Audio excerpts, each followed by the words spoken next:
আসসালামু আলাইকুম। আজকের আলোচনার বিষয় ইউরিয়া সারের ব্যবহার ও এর কাজ নিয়ে। ইউরিয়া বহুল ব্যবহৃত একটি দ্রুত ফসল উৎপাদনে রাসায়নিক সার। গাছের সবুজ অংশের বৃদ্ধিতে এর প্রধান ভূমিকা। ইউরিয়া সবচেয়ে বেশি প্রয়োগ হয় ধান, গম, ভুট্টা চাষের জমিতে। পৃথিবীতে যত ইউরিয়া উৎপাদন হয় তার প্রায় ৯০% ব্যবহার হয় কৃষিক্ষেত্রে। ইউরিয়া মিথানল বা মেলামাইন রেজিন নামে পরিচিত শিল্পক্ষেত্রে। ইউরিয়া জমিতে নাইট্রোজেনের পরিমাণ বাড়ানোর কাজে সাহায্য করে।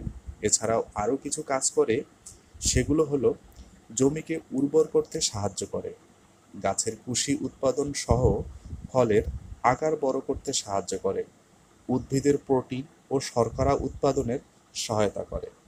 এখন কথা হলো, জমিতে কতটুকু ব্যবহার করবেন। আমরা অনেকেই মনে করে থাকি জমিতে উচ্চ মাত্রায় ইউরিয়া প্রয়োগ করা ভালো, কিন্তু না, এতে ব্যাপক ক্ষতি হয়ে থাকে।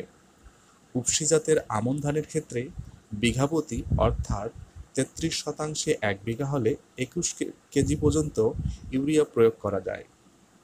আর যদি আপনারা পানিতে গুলিয়ে স্প্রে করে দিতে চান তাহলে প্রতি লিটারে ২ গ্রাম করে মিশিয়ে স্প্রে করা যেতে পারে।